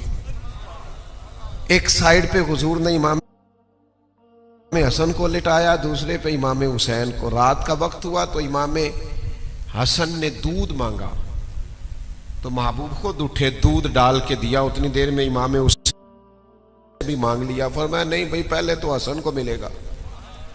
तो सैयदा अर्ज करने लगी, हुजूर ये कुछ ज्यादा प्यारे हैं। फरमाया प्यारे दोनों ही हैं, लेकिन पहले मांगा उसने है ना। वक्त देना आप अपने बच्चों को, आप तो टाइम ही नहीं दे रहे। बच्चे इत्माद ही नहीं करते, माँ बाप बिल्कुल नहीं करते। आपको पता है, कोई बाहर से हमारे बच्चों को तंग कर रहा हो, परेशान कर रहा हो, किसी वजह से हरासा कर रहा हो, तो हमारे बच्चे उस तकलीफ को सहते हैं, पर माँ बाप को नहीं बताते। उसकी वजह यह है कि उन्हें पता है अब्बा जी तो शुरू हो जाएंगे, कई हफ्ते बाद ही खत्म नहीं होगी, ये तो हर बात में गलती मेरी निकाली जाएगी। बच्चा इत्माद ही नहीं करता, अपनी बात, अपना दुख वालिदैन से कहता ही नहीं। वो तो हामता कामता है, करीब आते, वो तो अब्बा जी घर आ जाए तो बच्चे दुआ मांगते हैं, अल्लाह माशाल्लाह किसने जाना कब है। वो खुदा के बंदो, अगर अपने बच्चों के लिए भी आपका रवैया, नबी पाक अलैहिस्सलाम ने अपने गुलामों की तरबियत इस तरह की थी कि हजरत उमर फारूक रदी अल्लाह तआला अन्हु एक शख्स को किसी सूबे के किसी ओहदे पर मुकर्रर करना चाह रहे थे, तो जनाब उमर उस बंदे के घर बैठे हुए थे। उसका छोटा सा बच्चा आ गया खेलता खेलता, कपड़े मिट्टी से भरे हुए, तो अपने कागजात तैयार हो रहे थे, उस आदमी को तैनात किया जाने लगा। तो आते जब उसने अपने अब्बा जी को अब्बा जी कह के करीब होना चाहा, तो कहने लगा चल दौड़ जा अम्मा के पास। बच्चे को भगा दिया और जनाब उमर से कहने लगा मैंने नहीं कभी बच्चों को इतना करीब किया, मैं अपने काम में मसरूफ रहता हूं, ड्यूटी सही करके करता हूं। जनाब फारूक आजम फरमाने लगे ये कागजात देना मुझे। वो कागजात दिए तो जनाब उमर ने पकड़ के फाड़ दिए। फरमाया तू इस सौदे के काबिल नहीं, जो अपने बच्चों से प्यार नहीं करता सूबे के बच्चों से कैसे प्यार करेगा। जिसके दिल में अपने बच्चों के लिए दर्द नहीं है, उससे ये तवक्को रखी जाए कि वो दूसरों के बारे में खैर सोचेगा। तो आप कोई भी हैं, आप कहीं भी हैं। और फिर हमारा एक मसला और भी है कि बाहर की सारी टेंशनें उठा के घर ले आते हैं, सारी। बच्चों को ले जाओ, मैं आजकल बड़ा परेशान हूं। भाई तू होगा परेशान, पर बच्चों को तेरी जरूरत है। तू नीरा ताजर नहीं है, तू नीरा दुकानदार नहीं है, तू नीरा मुलाजम नहीं है, तू बाप भी है, इनको भी तेरी हाजत है। तो सबसे पहले तो अपने बच्चों को टाइम दें और फिर दूसरा उनसे मोहब्बत करें। हर वक्त की डांट डपट, हर वक्त का शिकवा, हर वक्त की वो। एक बुजुर्ग मेरे पास बच्चे को दम कराने ले आए, तो 5-7 साल की उम्र की बच्चे की अगर 60-70 शिकायतें भी आपके पास हो तो ये खतरनाक पहलू है। वो कहने लगे जी जिद्दी भी बड़ा है, बाकी बच्चे ठीक थे, ये इनफिरादी भी बड़ा है और ये तंग भी बड़ा करता है और नाफरमान भी है। तो मैंने कहा आप इसके सामने ये सारी बातें करें ताकि ये पक्का हो जाए कि मैं इसी तरह का ही हूं। अच्छा काबिल डॉक्टर तो मरीज का इलाज करता है, उसे परेशान नहीं करता।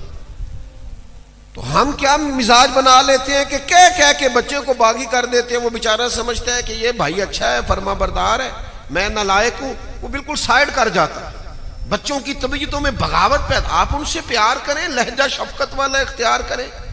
आप देखें ना मेरे नबी पाक का क्या हाल है, कुर्बान जाएं। हुजूर नमाज पढ़ा रहे हैं और शहजादे कंधों पे सवार हो गए। इधर देखो मेरी तरफ, नमाज पढ़ने के दौरान इतनी लंबी नमाज, सजदा हुजूर ने कर दिया कि सहाबा फरमाते हमें ख्याल आया कि अल्लाह का हुक्म तो नहीं आ गया, इतना लंबा सजदा। लेकिन जब नमाज मुकम्मल हुई तो हमारे चेहरों पे सवाल था, तजस्सुस था कि हुजूर इतनी लंबी नमाज। फरमाया वो हसन और हुसैन मेरे कंधों पे सवार हो गए थे। मैंने कहा जरा खुद ही उतर जाएंगे फिर ही सजदे से सर उठाऊंगा। अल्लाह करे आप इस वारफ्तगी को। और सही बुखारी में हुजूर अलैहिस्सलाम की सबसे बड़ी नवासी जनाबे उमामा बिनते ज़ैनब, ये जनाबे ज़ैनब जो हुजूर की सबसे बड़ी बेटी हैं, उनकी बेटियां जनाबे उमामा, उनके बारे में बुखारी में मौजूद है कि हुजूर नमाज पढ़ाने के लिए आते थे तो बच्ची को भी उठा के ले आते थे साथ, और हुजूर कयाम करते तो बच्ची बाहों में होती, रुकू और सजदा करते तो नीचे खड़ा कर लेते। ये मोहब्बत बच्चों के साथ नमाज के आलम में भी, अहले बैत अतार के साथ ये प्यार करके नबी पाक ने मुझे तुझे समझाया है कि इन बच्चों को तेरी जरूरत है, इनका बचपना फूल है और इस फूल को जरूरत है कि तू इनसे प्यार करे। और इमाम अली मकाम की याद मनाने वालों, हुजूर का अहले बैत से प्यार करना सबक भी तो देता है ना, उससे फैजान भी तो पाओ ना, उससे अपने बच्चों के लिए खैरात भी तो इकट्ठी करो ना। और फिर तीसरी बात, मोहब्बत भी होगी लेकिन उस मोहब्बत में दियत भी होगी। कुछ लोग ये समझते हैं कि सारी सहूलियात घर में ले आना ही असल काम है, बच्चों को तामीर करना है, घर तामीर नहीं करना। फकत बंगला और कोठी नहीं बनानी, बच्चों को तामीर। जिन लोगों के बच्चे काबिल हो जाते हैं, ये सबसे बड़ी इन्वेस्टमेंट होती है। नबी पाक अलैहिस्सलाम शदीद मोहब्बत फरमाते अहले बैत अताहार से, लेकिन उसके साथ साथ जो तरबियती मामलात थे, जो समझाने का तरीका था, जहां बच्चों की तरबियत करनी है, हम लोग क्या करते हैं? बच्चों की तरबियत के लिए सबसे ज्यादा जरूरी ये होता है कि मां बाप खुद अपने आप को चेंज करें, अपने आप को बदले। अगर हम अपने आप को बदलते नहीं तो हम ये कहें कि मैं 20 मिनट लेक्चर दूंगा और मेरे बच्चे मेरी तकरीर से फैज याब होंगे, तो भाई ये लेक्चर बाहर चलेगा, घर में नहीं चलता। आपको अमलन हमारे ना गली से एक नौजवान गुजरा करता था, तो एक जमाना ऐसा था जब जवानों को ना एक शौक लगा था मोटरसाइकिलों पे तेज हारन लगाने का। वो जोर से बजते थे तो बाज बड़े बुरे, फिर बुरा भला भी कहते थे, तकलीफ होती थी। शायद आप में से भी कुछ लोगों ने देखा हो। अल्लाह का शुक्र है अब वो मोटरसाइकिलों पे इतने सख्त हारन अब नहीं नजर आते, लेकिन कुछ साल पुराने ये रिवाज था। एक नौजवान गली से गुजरा करता था, हारन बड़ा तेज बजाता था। अम्मा जी मरीज थी शुगर की, तो बड़ी तकलीफ उसके हारन से महसूस करती। तो वो बाज जवानों का ये हाल होता है कि जिस काम से मना करो वो काम ज्यादा करते हैं। तो उसको एक आध दफ़ा हमारे घर से शिकायत गई, तो अब उसने पक्का प्रोग्राम बना लिया कि इस दरवाजे पे ज़रूर बजाना है।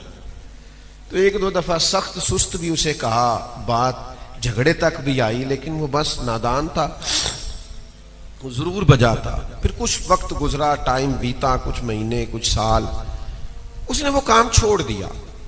हारन भी उसने सही वाला लगवा लिया और खामोशी से गुजरना शुरू कर दिया। तो शरारती शरारत ना करे फिर भी टेंशन होती है, अब क्यों नहीं कर रहा, लोग वजह भी जानना चाहते हैं। तो वो वालदा से वो मुझे कहने लगी, इन्हें पूछी की होया, उनकी में सही हो गया है। तो मैंने उसे एक दिन खड़ा कर लिया, मैंने कहा खैर है जनाब, बदले बदले से मेरी सरकार नजर आते हैं, पहले तो आप इस तरह के नहीं थे। तो वो शख्स निहायत संजीदगी से खड़ा हुआ। अब उसने निहायत संजीदगी से बात बताई, कहने लगा मेरे घर में ना बेटी पैदा हुई है और मेरी वालदा ने मुझे कहा है, पुत्र धीयां दे प्यो इंज दियां हरकतां नहीं करते, तू बेटी का बाप। बस मैं समझ गया हूं। अब उसके बाद छोड़ दी सारी चीज, बेटी का बाप। अल्लाह करे आपको और मुझे समझ आए इन चीजों की। जब बच्चे हो जाएं फिर इंसान का किरदार, अमल, आपको पता है जब मां बाप लड़ते हैं तो बच्चों की कैफियत क्या होती है? डॉक्टर कहते हैं सबसे ज्यादा डिप्रेशन का शिकार वो बच्चे होते हैं जिनके मां बाप सख्त लड़ाई करते हैं। आप अपने बच्चों की कैफियत देखे, रोते किस तरह से, काम किस तरह से, या वालिदैन लड़ाई करते हैं। आप अपनी अना की खातिर अपने बच्चों को तकलीफ दे रहे हैं। थोड़े के लिए हारने को तैयार नहीं, औलाद टूट गई, बिखर गई, तकलीफ में आ गई। अल्लाह के महबूब अलैहिस्सलातु सलाम ने टाइम भी दिया, मोहब्बत भी की और फिर तरबियत भी फरमाई।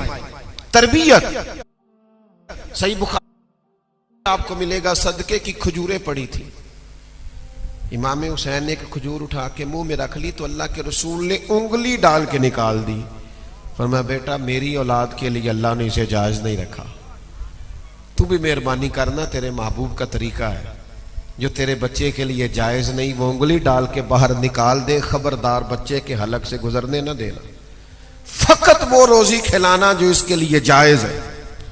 इसको बता कि बेटा मजेदार खाना ना होटल का होता है, ना फास्ट फूड का होता है, ना महंगे जगह से खरीदा हुआ होता है। इन्हें बताओ कि मजेदार खाना सिर्फ होता है जो हलाल की कमाई से आता है, जिसमें किसी का हक शामिल नहीं होता, किसी की बददुआश, वो हलाल तैयब होता है, वो मजेदार होता है।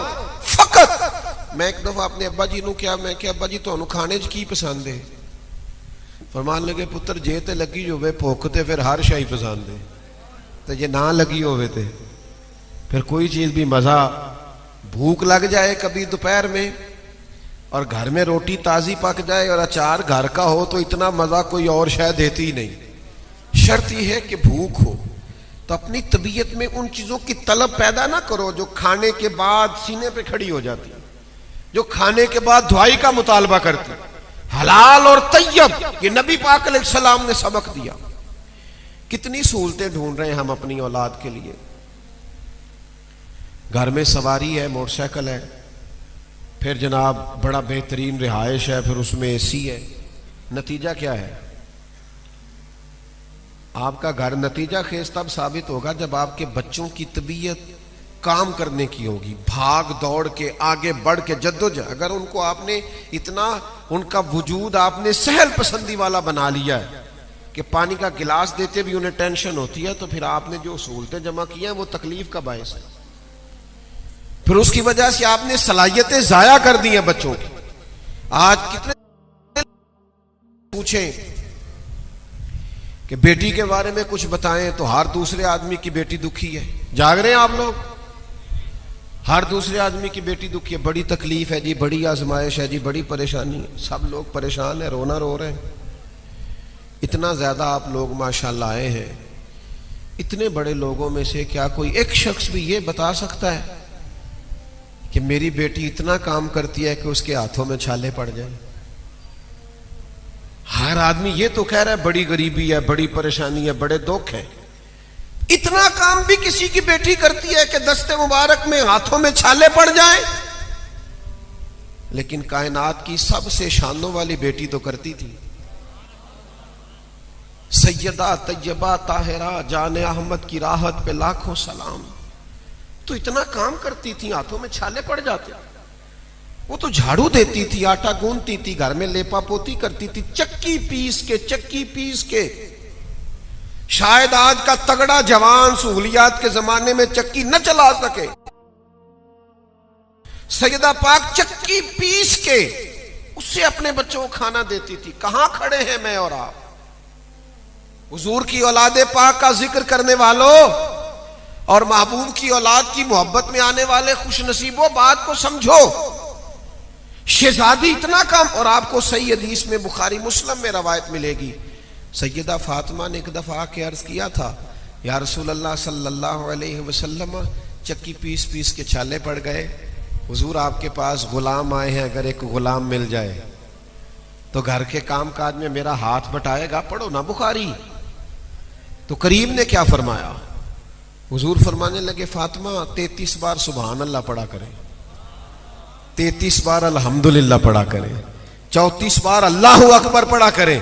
ये तस्बीह जब खत्म होगी अल्लाह गुलाम आजाद करने का सवाब अता करेगा। लेकिन माना क्या निकला? तर्जुमा क्या हुआ कि चक्की आपने खुद ही पीसनी है, आटा खुद ही गूंदना है, घर के काम काज आपने, ये सबक पढ़ाए ना अब्बा अपनी बेटी को। वो तो कहता हो वो बच्ची आई थी बड़ी तकलीफ में, भाई आप उसे ये सबक दें जो हुजूर ने अपनी शहजादी को दिया। घर के अंदर काम काज करना, जिम्मेदारियों का एहसास करना और भाग दौड़ के मेहनत करना, ये उनका तरीका था। मुझे एक दफा एक दोस्त ने फोन किया, कहने लगे उलमा तकरीर कर देते हैं, हम सुन लेते हैं, लेकिन कुछ चीजें ऐसी होती हैं जो अक्ल के तराजू पर तोलना मुश्किल हो जाती हैं। 3 दिन आदमी खाना ना खाए, पानी ना पिए, और फिर उसके बाद आप ये भी बयान करते हैं कि वो घोड़े पे सवार हो और जद्दोजहद करे और बड़ी जांफिशानी से लड़े और बहादुरी से लड़े, ये कैसे हो सकता है? रमजान शरीफ में बाद असर इंसान के वजूद निढाल हो जाता है पूरी तरह, और इफ्तार के बाद भी उससे पूरी तरह संभला नहीं जाता, मुश्किल होता है कुछ देर।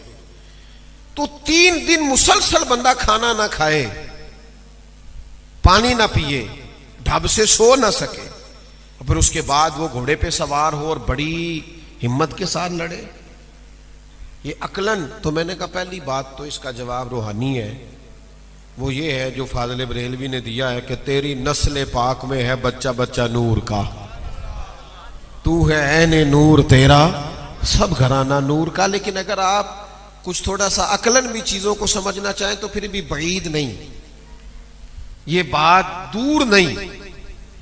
ये ज्यादातर सब्र वो बंदे नहीं कर सकते जो शुरू से सब्र के आदी नहीं होते। वो हमारे बच्चों का आजकल माहौल इस तरह का है ना कि वो खाना ना पकाओ तो मोबाइल तोड़ देते हैं, बल्कि मर्जी का ना पकाओ फिर भी नुकसान करते हैं। उसकी वजह यह है कि वो हौसला, वो सब्र, वो गहराई हम पैदा नहीं कर सके अपनी नस्ल के अंदर। हमने वो असबाक पढ़ाए नहीं, लिहाजा माहौल और तरह का है। लेकिन अगर किसी घर में ये माहौल हो, मेरी तरफ देखें जी, अगर माहौल इस तरह का हो कि शुरू से ही माँ और बाप ने सिखाया हो बच्चों को 3-3 दिन भूखा प्यासा रहना, और किस उम्र में? 7.5-8 साल की उम्र में। इमाम फखरुद्दीन राजी रहमतुल्लाह ने लिखा है 3 दिन रोजा रखा सैयदा फातिमा ने, मौला अली ने 3 दिन रोजे रखे 3 दिनों के लिए। तो शहजादों ने भी अर्ज की, दोनों ने, इमाम हसन और हुसैन ने, हम भी रोजा रखेंगे।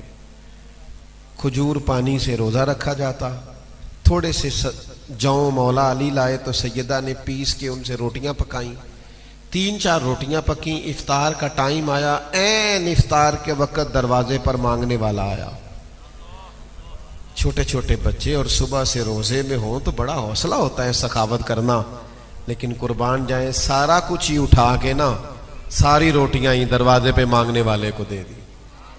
फिर पानी खजूर से इफ्तार, फिर अगले दिन पानी खजूर से ही सहरी, फिर एन टाइम आया इफ्तारी का, थोड़े से जौ आए, पीसा गया, रोटियां पकी तो फिर मांगने वाला आ गया, फिर दे दी। तीसरे दिन फिर यही मंजर हुआ।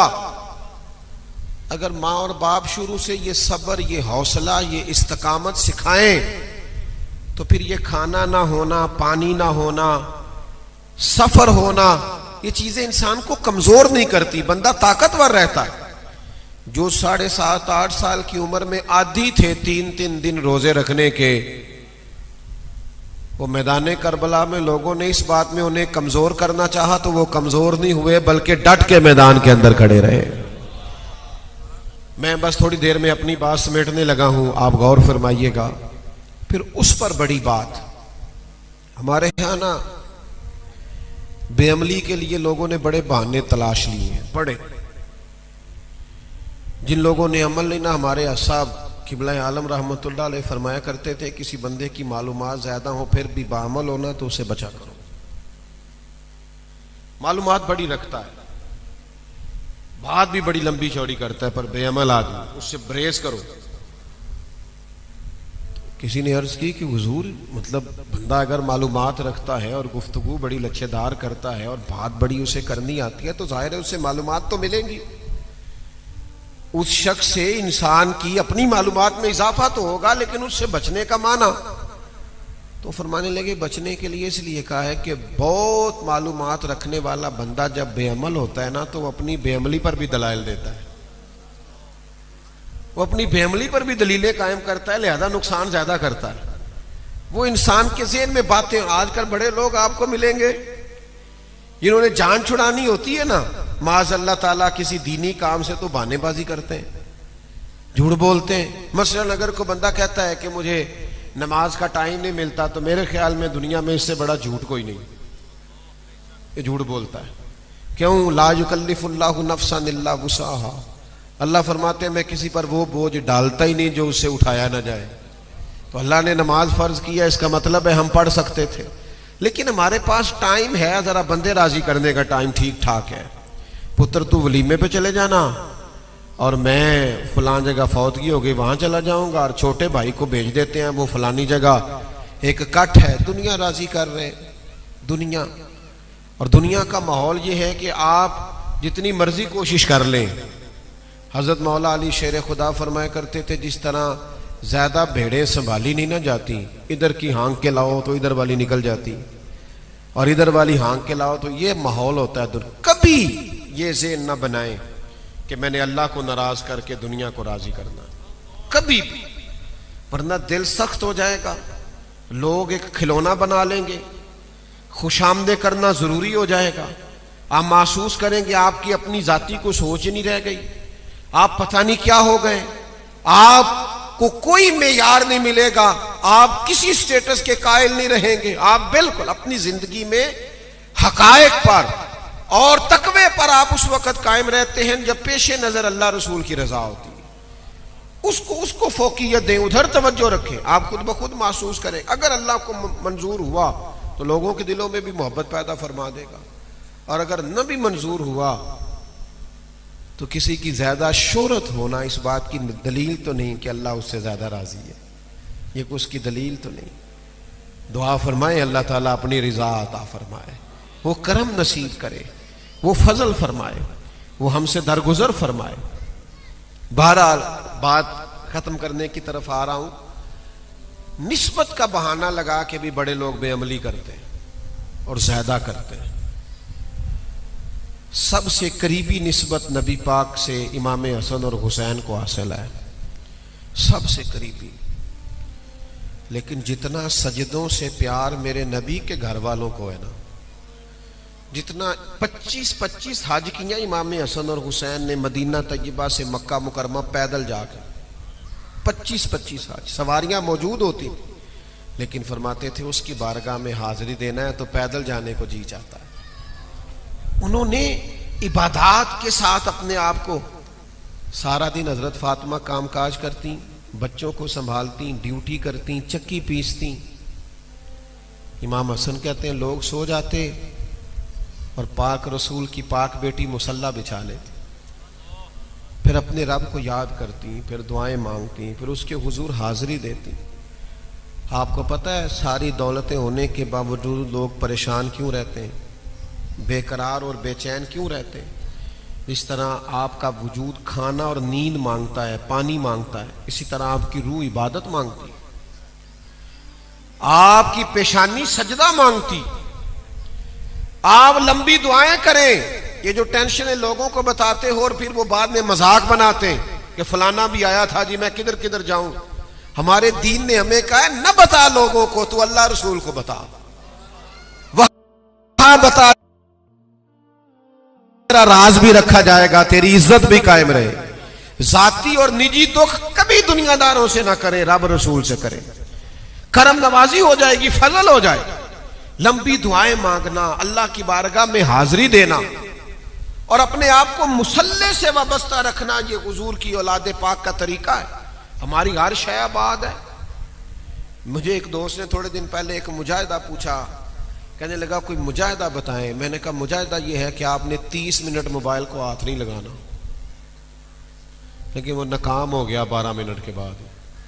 क्या जिंदगी सारी स्क्रीनों के अंदर है?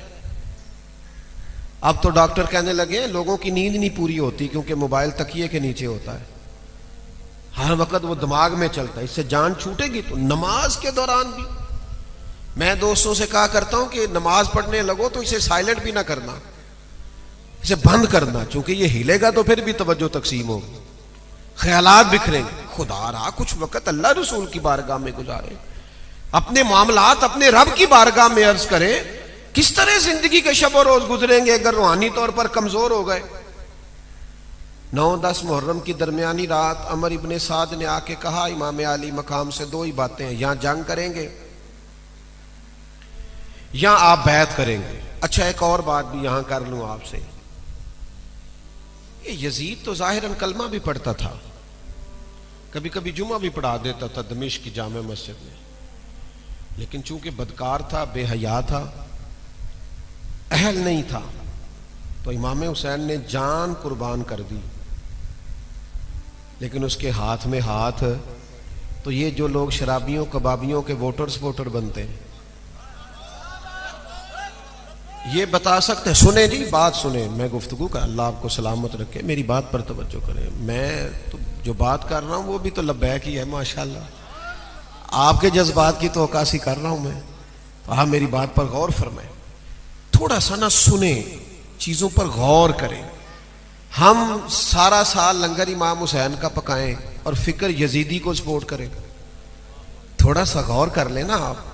वो थोड़े दिन पहले ना हमारे एक साबका वजीर आजम साहब ने कहा, साबका वजीर आजम साहब ने, उन्होंने कहा कि शुक्र है कौम की हमसे जान छूट रही है। मैं कहा नहीं, थोड़ी गलत फहमी, असा कदों थोड़ी जान छड़नी। इलेक्शन आ लें दो, असी दरवाजे अगे जलेबियां वाला भी बाना है ते कुर्सियां भी लानियां ने ते तुहाडी खातर एक दूजे नाल लड़ना भी है। क्या बात करते हो? इस मुल्क का सिर्फ एक हल है और वो ये है कि निजाम मुस्तफ़ा का नफाज हो, जिस मकसद के लिए ये वतन बना है। अगर जमहूरियत के लिए पाकिस्तान बना था तो इंडिया में तो जमहूरियत आज भी ज्यादा अच्छी है, फिर क्या जरूरत थी सड़कें पक्की करने के लिए? अगर आपने बनाया था तो सड़कें तो बड़ी जगहों पे पक्की हो रही हैं। पूछो कायदे आजम से क्यों बनाया, अल्लामा इकबाल से पूछो क्यों। पाकिस्तान का मतलब क्या? तो किने दसी ये गल? तुसी तो है ही नहीं सो तहरीके पाकिस्तान, किसने बताया? कोई इसका माना ये है, कोई बताए चाहे तो खुदा के बंदो फिर आप सही रस्ते की तरफ सफर फरमाए ना, आप फिक्रे इमाम हुसैन को समझे। लोग दीन को मस्जिद तक पाबंद कर। मुझे एक दफा एक साहब ने कहा कि मौलवियों को सियासत की बात नहीं करनी चाहिए। मैंने कहा बिल्कुल ठीक है, सियासतदानों को भी दीन की बात नहीं करनी चाहिए, उनको मना कर दो आज के बाद दीन का कोई जुमला जुबान से अदा। ओ खुदा, मैं किसी सियासी अखाड़े में उतरने वाला नहीं, मैं नहीं उतरने वाला, लेकिन मैं इस बात का कायल हूं। मुझे जब भी लोग कहते हैं ना वोट डालने चले, तो मैं कहता नहीं जाता भाई। वो कहते हैं ये अमानत है। मैंने कहा जब कोई अमानतदार मिलेगा दे देंगे। अब ऐसे को दे दे जाके जो अमानतदार ही नहीं। हमने तो हर दुख को मोहब्बत का तसलसल समझा हम कोई तुम थे कि तुमसे शिकायत करते कि मोहब्बत तो सियासत का चलन छोड़ दिया, हम अगर इश्क न करते तो हुकूमत करते। अपनी जिंदगी के अंदर खुददारी पैदा करें। आप कह तो सके, जुबान से दो जुमले कहें तो सही कि यार तू दीन की बात भी तो करना, हुजूर के निजाम की बात भी तो करना। बहरहाल अपनी बात को समेटता हूं। 9-10 मुहर्रम की दरमियानी रात अमर इब्ने साद ने हजरत इमाम अली मकाम रदी अल्लाह तआला अन्हु से कहा कि यहां बैत करें आप, यहां जंग के लिए तैयार। 9-10 मुहर्रम की दरमियानी रात। तो इमाम हुसैन रदी अल्लाह तआला अन्हु फरमाने लगे, एक रात निकालो, सुबह बताऊंगा। वो चला गया, उसने कहा ठीक है सुबह आ जाऊंगा। सुबह का वक्त तय हुआ तो हजरत अब्बास रात ही को इमाम हुसैन की बारगाह में आए। अर्ज की हुजूर सुबह जो आपने फैसला करना है मुझे अभी से पता है, आपने बैत तो करनी नहीं, तो ये रात की मोहलत, ये बड़े अजीब लोग हैं, पता नहीं क्या सोचेंगे। तो इमाम हुसैन रदी अल्लाह तआला अन्हु फरमाने लगे, अब्बास तेरा क्या ख्याल है? मैंने सोचने के लिए वक्त मांगा है, सोचने के लिए वक्त मांगा। कहा हुजूर फिर किस लिए? तो इमाम अली मकाम रदी अल्लाह तआला अन्हु फरमाने लगे, ये बात मेरे इमाम की भूलना ना, इसका दर्द देखो और इसका हुस्न देखो। इमाम हुसैन की मुकद्दस आंखों में आंसू चमके और फरमाने लगे, अब्बास तुम्हें पता है ना मुझे सजदों से बड़ा प्यार है, सजदों से बड़ा प्यार है, सजदों से। फरमाया एक रात इसलिए मैंने छोड़ी है कि मैं रज के अपने रब को सजदे ना कर लूं। इमाम हुसैन से प्यार करने वालों, एक रात निकालो ना यार सजदों के लिए। ना पता हो किसी को भी, हमें पता हो या हमारे रब को पता हो, कोई एक रात, कोई आधी रात, कोई चौथा हिस्सा, कोई तहज्जुद का बेला, कोई टाइम निकालो ना सजदों के लिए। इमाम अली मकाम कहते हैं मुझे सजदों से, हम परेशान लोग हैं, मेरा सारा मुल्क उलझा हुआ है, कौमी वहदत की ज़रूरत है, एक दूसरे पर एतबार उठ गया, हमें मुसल्ले के करीब जाने की ज़रूरत है, अल्लाह से रुजू करने की ज़रूरत है, अपने मालिक से मदद तलब करने की ज़रूरत है। खुदारा अपने दिल को, मिजाज को इस तरफ लाओ कि ज़ौक़ इबादत वाला बने। अपनी सारी गुफ्तगू फिर दोहराता हूँ, एक तो अपने घर में टाइम दिया करें, बच्चों से शफकत करें, उनकी तरबियत का ख्याल करें, और फिर अपने बच्चों को सहूलियात का आदी बनाने की बजाय मेहनत का आदी बनाएं। और 5वीं बात आपकी खिदमत में ये अर्ज़ की है कि हमारे महबूब के ख़ानदान ने हमें बताया है कि इंसान का मुसल्ले से, इबादत से कितना गहरा रिश्ता होना चाहिए। अल्लाह ताला ने इंसानियत की हिदायत के लिए नबी पाक सल्लल्लाहु ताला अलैहि वसल्लम को मबूस फरमाया और पूरी इंसानियत की रहनुमाई के लिए जो हुजूर को निसाब दे के भेजा, उस निसाब को कुरान मजीद कहा जाता है। कुरान मजीद अल्लाह ताला की ला रैब किताब है। कुरान पाक नबी पाक सल्लल्लाहु ताला अलैहि वसल्लम का सबसे बड़ा मोजज़ा है। कुरान मजीद अल्लाह तबारक व तआला का कलामे मुक़द्दस है। हमारे यहाँ कुरान पाक के साथ जो गहरा ताल्लुक़ मुसलमानों को पैदा करना चाहिए, वक्त गुज़रने के साथ साथ, फितनों के आने के साथ साथ वो गहरा रब्त मौजूद नहीं रहा। मुसलमानों के पास इस्लाम की सदाकत की बड़ी सारी दलीलें मौजूद हैं, लेकिन जो दलील कुरान इस्लाम के सच्चा होने की हमारे हाथों में है ना, कि इस्लाम सच्चा मज़हब है, जो हमारे हाथों में दलील है वो कुरान पाक है। व इन कुंतुम फ़ी रैबिम मिम्मा नज़्ज़लना अला अब्दिना फ़अतू बिसूरतिम मिन मिस्ली। अल्लाह फरमाते हैं कि ए लोगों, अगर तुम्हें इसमें कुछ शक हो जो हमने अपने बंदा ख़ास पे नाजिल किया है, तो इस जैसी एक सूरत ला के दिखाओ। वदऊ शुहदाकुम मिन दूनिल्लाह, अल्लाह और अल्लाह वालों को छोड़ दो और अपने सारे हिमायती इकट्ठे कर लो, एक सूरत कुरान पाक के मुकाबले की लाओ। अगर काफिरों के पास, अल्लाह करे कभी कभी आप मोबाइल छोड़े भी, आमीन तो कह दें, यानी महफिल रहती है तो रह जाए, कोई और काम रहता है तो रह जाए, फ़ोटो नहीं रहनी चाहिए।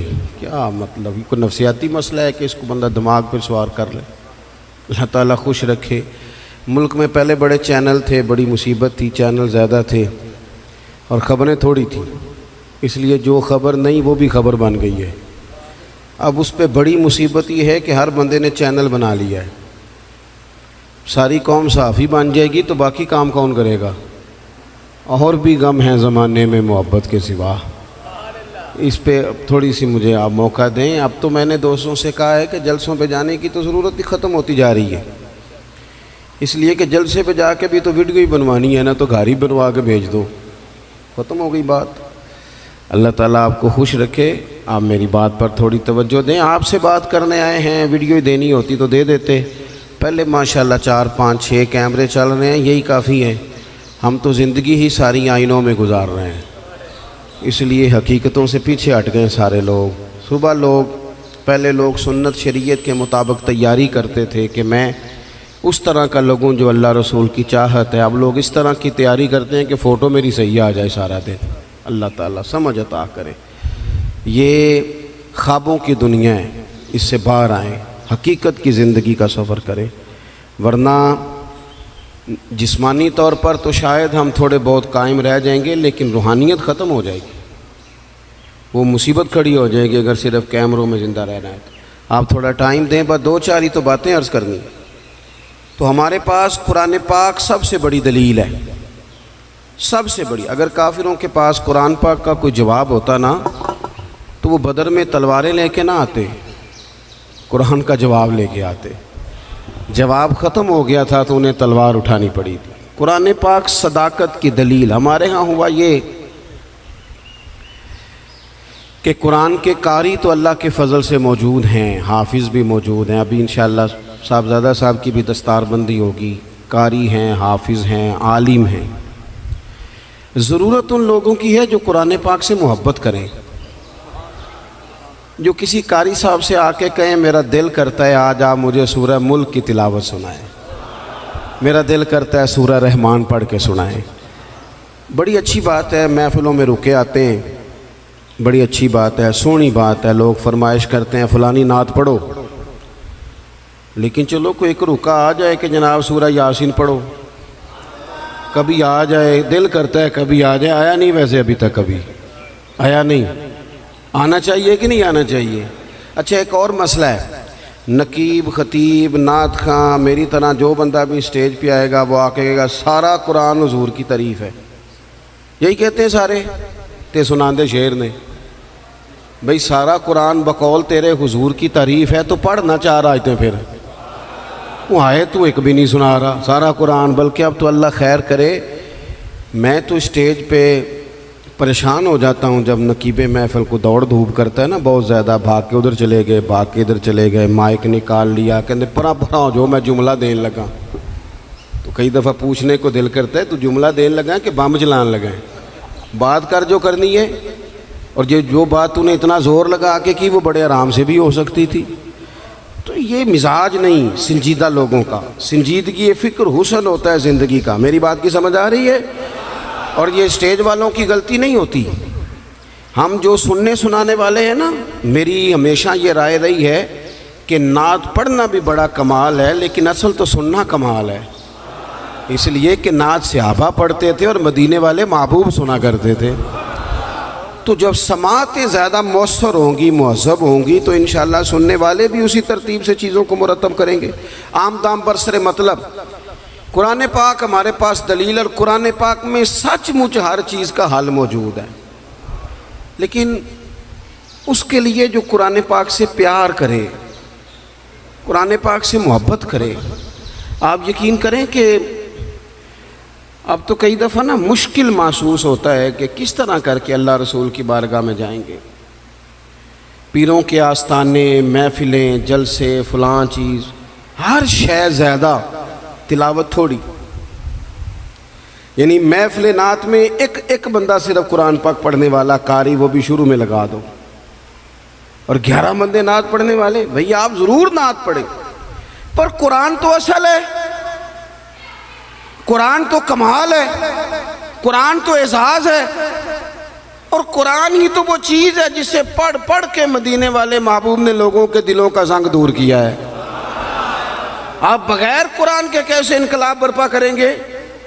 और अब बहुत सारे लोग हैं, वो आजकल एक जमात चली है ना जो कहती है सहाबा के सबसे बड़े मुहिब हम हैं। फिर एक और निकली है जो कहते हैं कि हमें ज़्यादा समझ आई है, इमाम हसन से भी ज़्यादा समझदार हैं, उन्हें ज़्यादा समझ आई है।